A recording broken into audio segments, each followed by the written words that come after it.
जरा कल्पना कीजिए, आसमान से अचानक राख बरसने लगे और दुनिया में सर्दियां इस कदर छा जाएं कि गर्मियां आए ही नहीं। बिल्कुल। आज हम अपने इस विश्लेषण में उस अजीब और डरावने साल की बात करने वाले हैं जब मौसम ने पूरी दुनिया को हिलाकर रख दिया था। 1816, वो साल जब गर्मियां आई ही नहीं। आज हम इस बात की गहराई से पड़ताल करेंगे कि कैसे एक भयानक प्राकृतिक आपदा ने दुनिया का भूगोल, साहित्य और इतिहास हमेशा के लिए बदल कर रख दिया। इस खौफनाक सच्चाई का अंदाजा आप इस बात से लगा सकते हैं कि उस वक्त चमकते सूरज की रोशनी मानो बुझ सी गई थी। एक अजीब सी सूखी धुंध ने आसमान को इतना भारी कर दिया था कि नंगी आंखों से सूरज के धब्बे देखे जा सकते थे। अब इस कोट को ही देख लीजिए।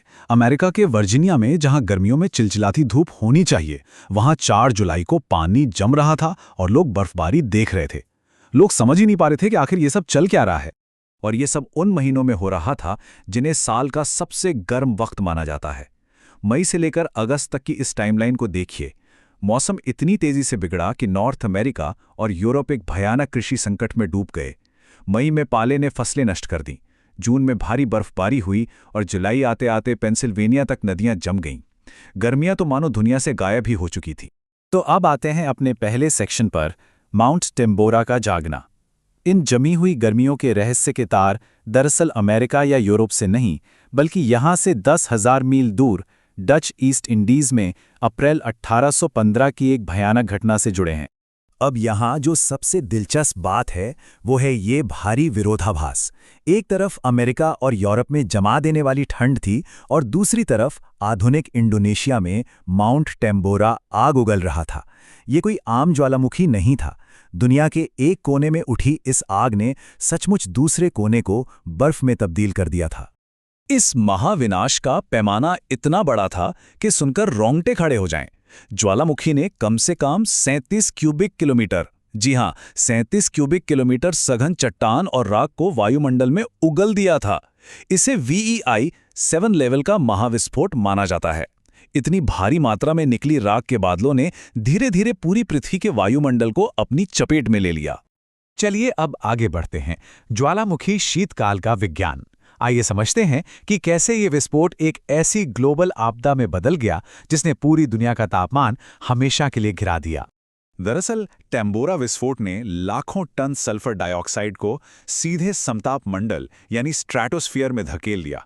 वहां पहुंचकर इस गैस ने ऑस्ट्रेलिया जितने बड़े आकार का एक विशाल एरोसॉल आवरण बना लिया। इस राक्षसी आवरण ने सूरज की रोशनी को धरती तक पहुंचने से ब्लॉक कर दिया। और हां, क्योंकि ये वक्त डाल्टन मिनिमम का था, यानी जब सूरज की एक्टिविटी पहले से ही कम थी, इस विशाल धुंध ने दुनिया में पहले से चल रही ठंडक को और भी ज्यादा बढ़ा दिया। तापमान के इस भारी गिरावों को आप यहां साफ देख सकते हैं।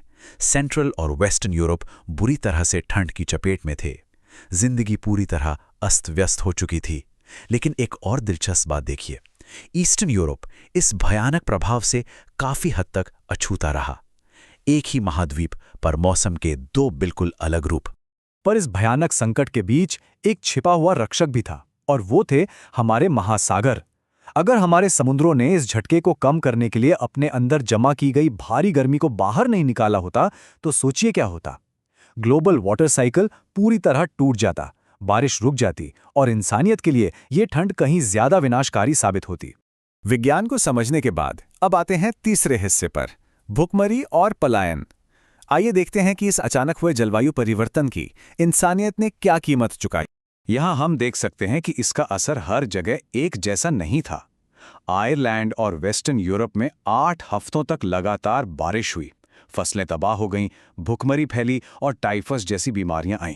जबकि ठीक इसके उलट बाल्टिक और ईस्टर्न यूरोप में खेती इतनी स्थिर थी कि उन्होंने पश्चिमी देशों को अनाज तक दान किया। किस्मत का कैसा अजीब खेल था, है ना? फसलें बर्बाद होने का सीधा असर अनाज की कीमतों पर पड़ा। जई यानी ओट्स की कीमतें तो आसमान छूने लगीं। जो जई 1815 में 12 सेंट प्रति बुशल थीं, वो 1816 आते आते 92 सेंट तक पहुंच गई। अब उस दौर में घोड़े ही परिवहन का मेन जरिया थे, पर चारा इतना महंगा हो गया कि घोड़ों को पालना आम आदमी के बस के बाहर हो गया था। इस कृषि आपदा ने सचमुच अमेरिका का नक्शा ही बदल कर रख दिया।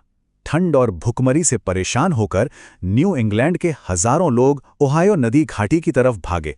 इस तेजी से हुए पलायन की वजह से इंडियाना और इलिनॉइस जैसे नए राज्य बहुत जल्दी बन गए, और तो और फसल खराब होने की वजह से जोसेफ स्मिथ के परिवार को न्यूयॉर्क जाना पड़ा, जिसने आगे चलकर मॉर्मनिज्म की नींव रखी। कुल मिलाकर इसने पश्चिमी दुनिया को उसके आखिरी सबसे बड़े निर्वाह संकट में धकेल दिया। अब बढ़ते हैं अपने आखिरी और सबसे हैरत अंगेज हिस्से पर, राक्षस और आविष्कार। इस भारी तबाही और पलायन के बीच इस अंधकार भरे दौर ने कुछ ऐसी सांस्कृतिक और तकनीकी चीज़ों को जन्म दिया जिसकी किसी ने कल्पना भी नहीं की थी। ये एक बिल्कुल परफेक्ट बटरफ्लाई इफेक्ट का उदाहरण है। सोचिए, इंडोनेशिया में एक ज्वालामुखी फटा, मौसम बदला और जर्मनी में घोड़ों का चारा इतना महंगा हो गया कि जर्मन आविष्कारक कार्ल ड्रेस को मजबूरी में ड्रेसिन बनानी पड़ी।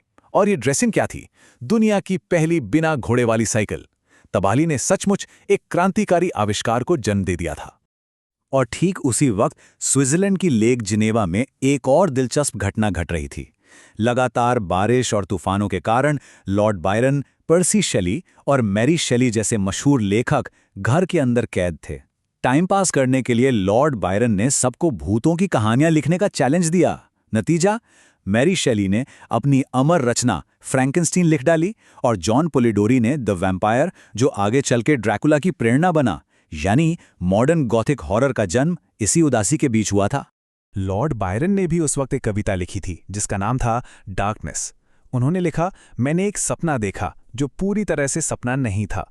चमकता हुआ सूरज बुझ गया था। बुझे हुए सूरज की ये डरावनी कल्पना ये पूरी तरह से उस मनोवैज्ञानिक बोझ और गहरी निराशा को दर्शाती है जो इस ग्लोबल वॉल्केनिक विंटर ने उस युग के लोगों के दिलों में बैठा दी थी। तो आखिर में ये पूरा विश्लेषण हमें एक गहरे और प्रासंगिक सवाल के साथ छोड़ जाता है। अगर 1816 में किसी एक प्राकृतिक घटना ने पूरी दुनिया के फूड सिस्टम और समाज को इतनी बुरी तरह हिलाकर रख दिया था, तो सोचिए आज के वक्त में परमानेंट क्लाइमेट शिफ्ट के सामने इंसानियत कितनी नाजुक है। शायद ये गर्मियों के बिना गुजरा साल हमारे आने वाले कल की एक झलक हो। ये इतिहास हमें ये सोचने पर मजबूर करता है कि हमारी दुनिया कितनी जल्दी बदल सकती है और हमें इसके लिए तैयार रहना ही होगा।